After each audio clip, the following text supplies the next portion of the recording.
Assalamualaikum warahmatullahi wabarakatuh. Kami dari kelompok mata kuliah kecerdasan buatan. Di sini kami akan memberikan tutorial untuk mengaplikasikan source code yang telah disediakan dari aplikasi face recognition yang telah diberikan oleh dosen kami. Sebelumnya, perkenalkan, nama saya Salma Rosyada dengan NIM A11-2021-13382. Nama saya Arsabila Ramadhani dengan NIM A11-2021-13384. Dan saya Ines Aulia Latifah dengan NIM A11-2021-13408. Pertama, dengan melakukan instalasi untuk server. Ada 3 cara untuk melakukan langkah tersebut, yaitu satu, menginstal Python. Python adalah sebuah bahasa pemrograman yang sangat mudah untuk dibaca. Kemudian yang kedua, install Flask. Flask ini merupakan framework ringan yang ditulis dalam bahasa pemrograman Python. Flask sendiri berfungsi untuk membangun sebuah aplikasi web seperti routing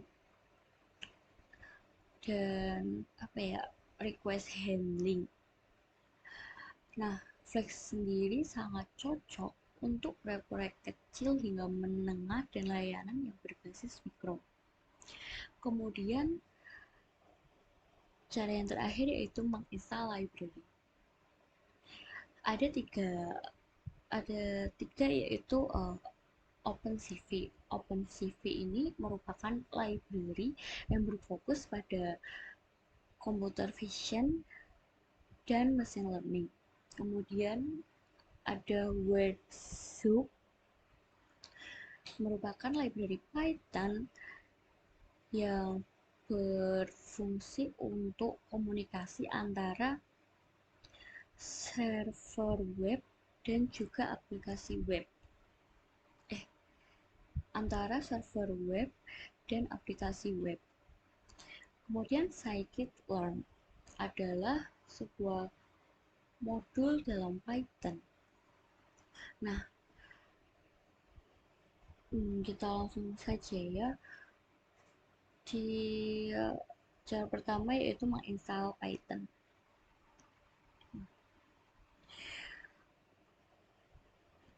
Buka browser kalian, yaitu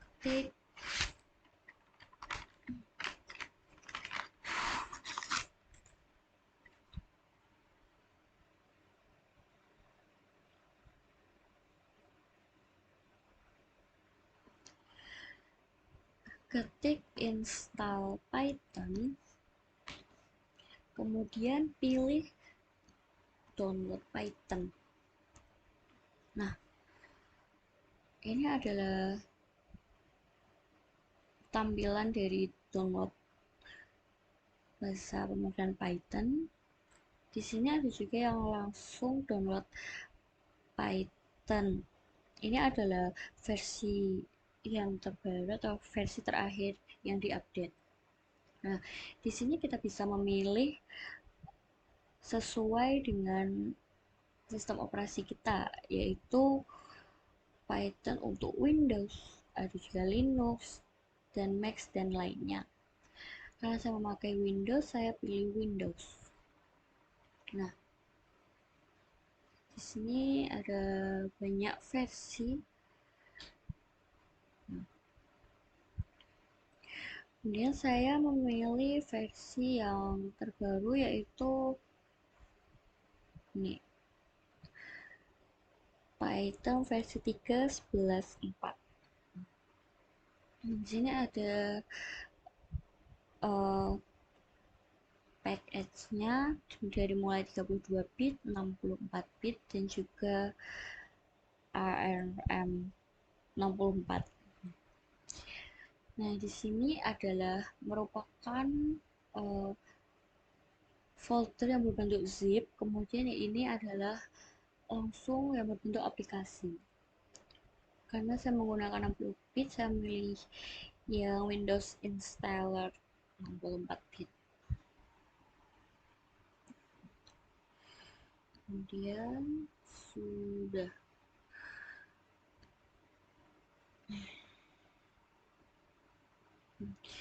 Kita masuk di download. Di sini klik 2 kali. Nah, di sini adalah tampilan dari Python yang sudah di-download tadi. Di sini ada install now. Yang install now ini ada langsung di folder local disk C. Terus habis itu kemudian ada use admin, dan di sini saya akan langsung menambahkan Python ke dalam pad. Saya checklist, kemudian saya memilih custom installation, next aja. Nah, di sini saya custom lokasi, saya custom di D, kemudian oke. Nah,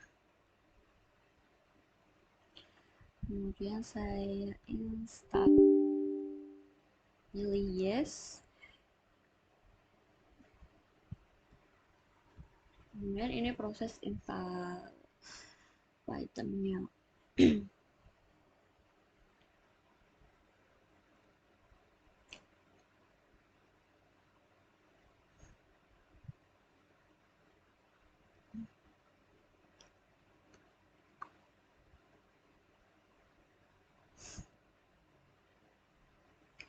Kemudian ini close saja, sukses ya. Terus setelah instalasi Python-nya sudah berhasil, sekarang buka Command Prompt.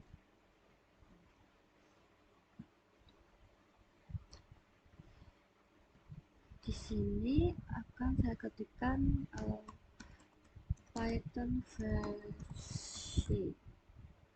Gunanya apa? Yaitu untuk mengetahui apakah Python ini sudah benar-benar terinstall dengan versi tersebut.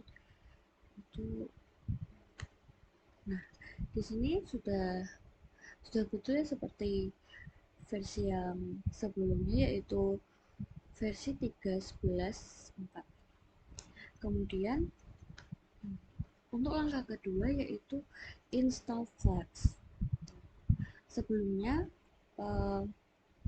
menginstal Flux ini, saya harus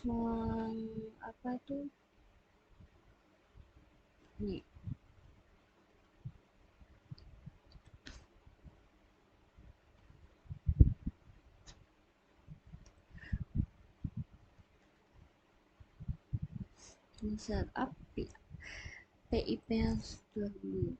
Sini ketik PIP, kemudian akan muncul seperti ini. Nah, terus setelah itu ketik PIP version di sini. Nah, PIP version untuk mengetahui versi dari PIP ini. Versi PIP yaitu 23.1.2 dari local disk C, program file, dan sebagainya. Kemudian setelah itu untuk menginstal Flux, kita jalankan perintah pip install Flux. Nah, sini akan berjalan installnya terus.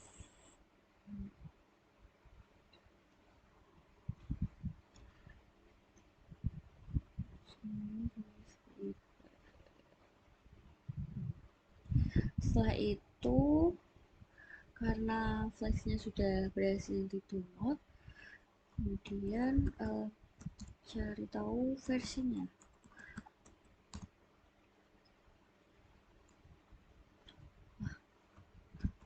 do it. A new release of PIP is available. Oh, sebenarnya kita harus mengupgrade PIP-nya dulu.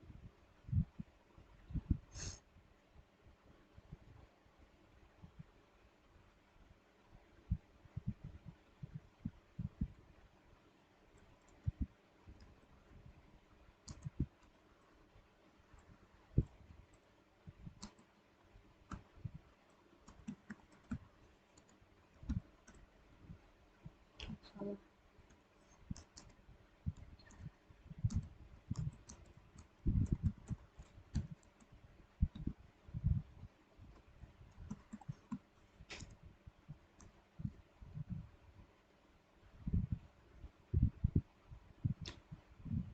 Gimana ya? Oh,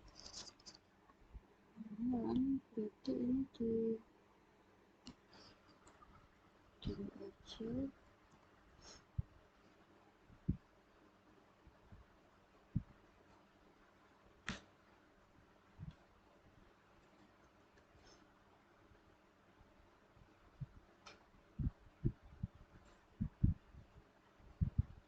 Nah, sini updatean dari PIP. Nah, sudah sukses install PIP 23. Nanti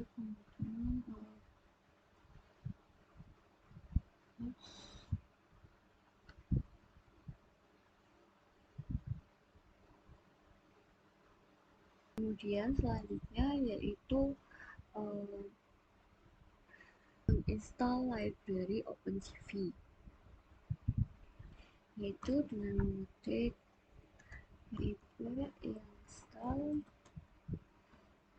OpenCV Python.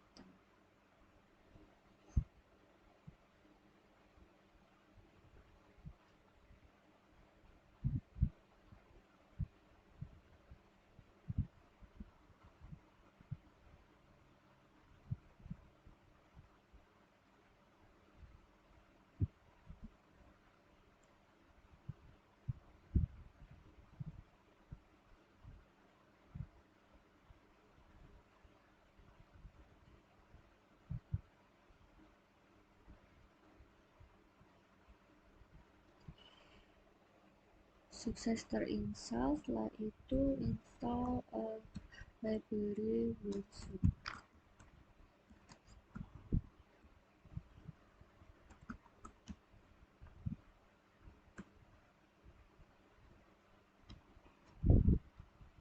Karena sudah ada, kemudian install modul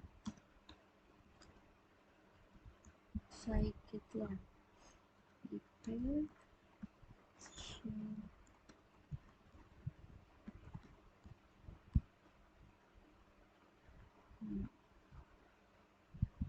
kenapa ini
sudah berhasil. Karena semua ini sudah terinstall, maka langkah Berikutnya akan dilanjutkan oleh rekan saya. Setelah semua instalasi dilakukan dan juga semua requirement terpenuhi, selanjutnya yaitu membangun server menggunakan Flask. Perlu diperhatikan, yang perlu di highlight di bagian server ini yaitu bagaimana kita menuliskan directory agar penyimpanannya tidak salah masuk folder. Dan juga di bagian file API server ini yang perlu diperhatikan yaitu IP address-nya yang nantinya antara klien dengan yang nantinya aplikasi ini dapat terhubung ke klien. Di sini kita menggunakan Android sebagai kliennya. Nah, kemudian sebelum saya menjelaskan lebih lanjut mengenai code yang ada di file ini, saya ingin bahas code lebih lanjut yang ada di file ini. Saya ingin menjelaskan sedikit mengenai bagaimana Flask ini bekerja sebagai server. Jadi Flask ini sederhananya dia berperan sebagai server yang menangani ketika ada permintaan HTTP yang masuk. Kalau dalam contoh aplikasi face recognition ini nantinya akan mengatur URL atau upload di mana nantinya klien bisa mengunggah file gambar. Kemudian di bagian line 14 ini ada app.root merupakan dekorator yang digunakan oleh Flask yang fungsinya ini untuk mendefinisikan fungsi yang akan dipanggil ketika suatu URL atau URL tertentu itu diakses. Contohnya di sini ada upload file. Fungsi upload file ini akan dipanggil ketika ada permintaan dengan metode post ini masuk dan dikirim ke /upload. Kemudian bagaimana Flask menerima dan mengolah gambar yang diunggah. Jadi nanti Flask akan menerima gambar yang diunggah dengan mengakses request object. Nah, objeknya ini berisi data dengan permintaan HTTP yang sedang ditangani termasuk file yang diunggah tadi. Kemudian di sini di line 17 ada secure file name. Di sini secure file name ini digunakan. Kemudian di line 17 ini ada secure file name. Nah, secure file name ini diimpor dari library worksoup di sini yang digunakan untuk memastikan bahwa nama file ini aman untuk digunakan dalam sistem file ini. Kemudian gambar yang tadi diupload akan disimpan di directory yang sudah kita definisikan. Di sini ada di bagian upload folder. Di sini saya simpannya di drive D di folder ini, kode penerapan AI. Jadi bagian folder ini disesuaikan dengan dimana kita menyimpan foldernya. Jadi folder di sini disesuaikan dimana kita akan menyimpan data-data yang nantinya akan diproses atau dihasilkan. Kemudian gambar yang tadi sudah masuk di upload folder ini dia akan dibuka oleh library OpenCV. Kemudian nanti akan diolah di bagian fungsi proses image ini. Di line 37 ini ada model dir, fitur dir, feature type, classifier type. Di sini dir itu directory, dia ada di mana modelnya, model it. Di sini saya taruhnya di D, yang fitur juga di D. Nah, di sini fiturnya kita menggunakan histogram dan classifiernya menggunakan MLP. Kemudian di bagian fungsi proses image ini nantinya dia akan menerima path dari file gambar yang diupload tadi. Kemudian di fungsi proses image ini dia nanti akan menerima path dari file gambar yang diupload tadi. Kemudian nanti menggunakan kelas classifier tester untuk memprediksi tentang gambar tersebut. Untuk membuat proses image ini yang pertama dilakukan yaitu membuat instance dari image classifier tester. Di sini ada variable tester, dia menampung memuat data dari gambar yang diupload tadi. Kemudian ada classifiernya yang relevan. Kemudian fungsi ini nanti akan menguji gambarnya. Kemudian di fungsi proses image ini dia fungsinya akan menerima path dari file gambar yang diupload, kemudian menggunakan kelas dari image classifier tester untuk memprediksi tentang gambar tersebut. Jadi yang pertama dilakukan dalam membuat fungsi proses image ini yaitu membuat instance dari image classifier tester. Di sini ada variable tester, dia digunakan untuk dari fungsi instance classifier tester ini dia memuat data, kemudian dia juga classifier yang relevan.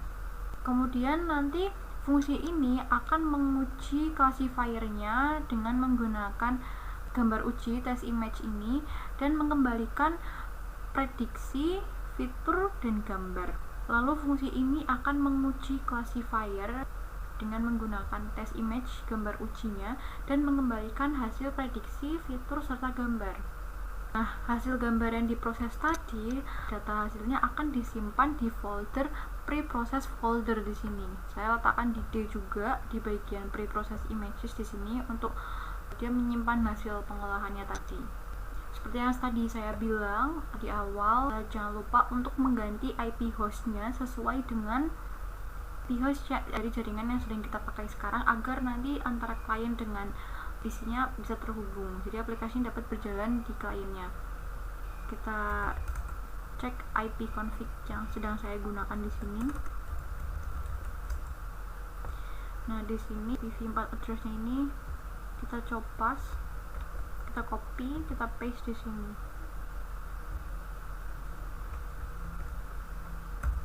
Nah, portnya bisa isi bebas asalkan nanti dia bisa match dengan file yang lain yang membutuhkan port. Jangan lupa kita simpan. Kita pastikan di bagian feature type sama classifier type-nya ini gunakan sesuai keinginan kita. Di sini kita pakai histogram dan MLP, bisa juga menggunakan FPIS, bisa menggunakan DLCM dan lain-lainnya. Kemudian lanjut ke metode klasifikasinya. Di sini dibagi menjadi dua file, ada trend classification serta test classification. Yang pertama kita bahas yaitu trend classification. Nah, trend classification ini melibatkan beberapa langkah, yaitu mulai dari pengambilan gambarnya, kemudian ekstraksi fiturnya. Tadi kita menggunakan histogram, di sini ada extract histogram, kemudian ada model training untuk klasifikasi. Di sini kita menggunakan MLP, jadi di sini ada train MLP, kemudian ada penyimpanan model yang sudah di-train tadi. Kita mulai dari pembuatan class image classifier. Class image classifier ini digunakan untuk memuat gambar dari suatu direktori, kemudian mengekstrak fitur-fitur dari gambar-gambar tersebut, kemudian melatih model klasifikasi, dan terakhir menyimpan model tersebut nantinya digunakan di masa mendatang. Nah, di sini bisa dilihat ada fungsi extract histogram serta GLCM. Karena di sini kita menggunakan histogram, jadi di sini yang digunakan fungsi yang ini untuk mengekstrak fitur yang ada di gambar dari yang sudah diupload. Kemudian di fungsi load data ini dia akan memuat gambar dari directory datasetnya. Dia akan melakukan feature extractor di sini. Dia akan mengekstrak fiturnya. Nanti fitur dan labelnya akan disimpan ke dalam list. Di sini ada fungsi train MLP, train FPIS, itu metode yang digunakan untuk melatih model. Dan di sini kita menggunakan yang MLP. Jadi fungsi yang dipakai yaitu train MLP. Kemudian ada function train classifier. Di sini digunakan untuk membagi antara data train dan data test, melatih model klasifikasinya dan mengevaluasi kinerja modelnya dengan menghitung classification reportnya. Ada fungsi save classifier. Untuk fitur dan label yang disimpan tadi akan disimpan ke dalam file .npy ini. Nah, untuk yang modelnya akan disimpan ke .pkl. Masuk ke file test classification. Nah, kode-kode yang ada di test classification ini digunakan untuk menguji kinerja model klasifikasi yang telah dilatih. Kemudian ada gambar uji atau data testnya, kemudian mengekstrak fitur dari gambarnya, lalu memprediksi label gambar menggunakan model. Dimulai dari sama seperti trend classification tadi, ada kelas image classifier tester. Kelas ini digunakan untuk memuat model yang telah dilatih tadi, memuat gambar ujinya, kemudian dia mengekstrak fitur dari gambar tersebut, lalu melakukan prediksi. Ada function extract histogram dan extract GLCM ini untuk mengekstrak fitur dari gambar tersebut. Ada dua metode, histogram dan GLCM. Ada function load data dan load classifier. Jadi tadi fitur dan labelnya akan disimpan di file berekstensi .npy, sedangkan modelnya akan disimpan di file model.pkl, ekstensinya .pkl. Ada function read image. Di sini functionnya digunakan untuk membaca gambar dengan library OpenCV tadi, dapatkan dari path dari gambar tersebut. Kemudian di bagian proses image ini nanti gambar tersebut akan diproses. Function test classifier, fungsi ini digunakan untuk mengekstrak fitur dari gambar uji, kemudian melakukan prediksi menggunakan model. Di sini juga ada yang perlu diperhatikan dalam konfigurasi direktorinya. Di sini menggunakan seperti direktori yang tadi sama, yaitu model dan fitur ada di drive D. Kemudian fitur yang digunakan histogram dan classifiernya MLP bisa diganti Naive-Bayes, kemudian histogram bisa diganti TLCM. Sekian penjelasan dari metode klasifikasinya. Langkah berikutnya mengenai instalasi pada klien akan dijelaskan oleh rekan kami, yaitu Ines. Baik, pada kesempatan kali ini saya akan menjelaskan dari sisi klien. Yang pertama, kita harus sudah memastikan menginstal yang bernama Flutter.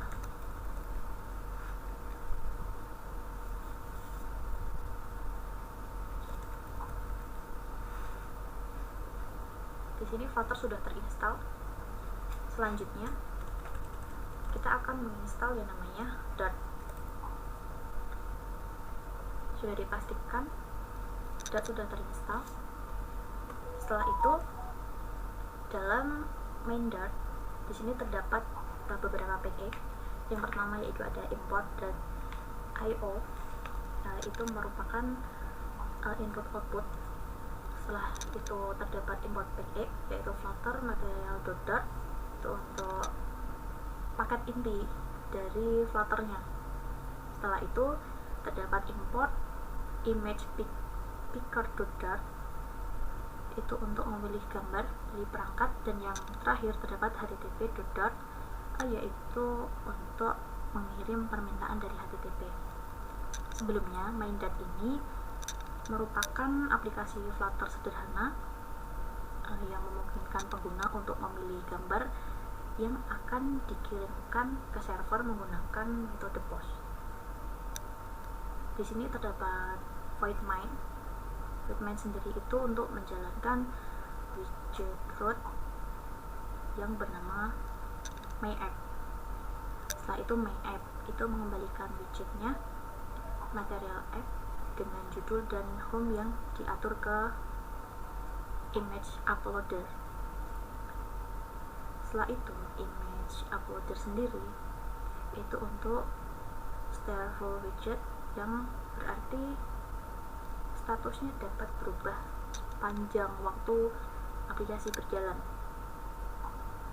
Setelah itu terdapat stateful widget. Stateful widget ini memiliki state yang bernama image uploader state, merupakan kelas yang berisi logika dan state dari image uploader. Jadi image uploader state itu ada hubungannya dengan image uploader saja. Di sini terdapat image sendiri itu merupakan gambar yang akan dipilih oleh pengguna. Setelah itu terdapat is uploading. Is uploading itu tuh merupakan boolean yang menandakan apakah gambar sedang diunggah atau tidak. Setelah itu, sebelumnya itu kan terdapat get image. Get image sendiri itu fungsi untuk memilih gambar dari galeri. Setelah itu terdapat respond message. Respon ini itu respon dari server setelah gambar itu diunggah. Selanjutnya terdapat upload image. Upload image sendiri berfungsi untuk mengunggah gambar dan akan diproses ke server. Setelah itu terdapat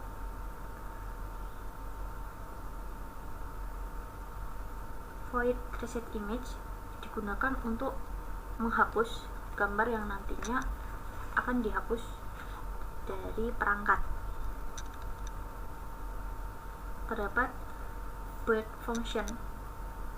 Bird function sendiri itu untuk mengembalikan widget dari yang merupakan kerangka dasar untuk tampilan materialnya.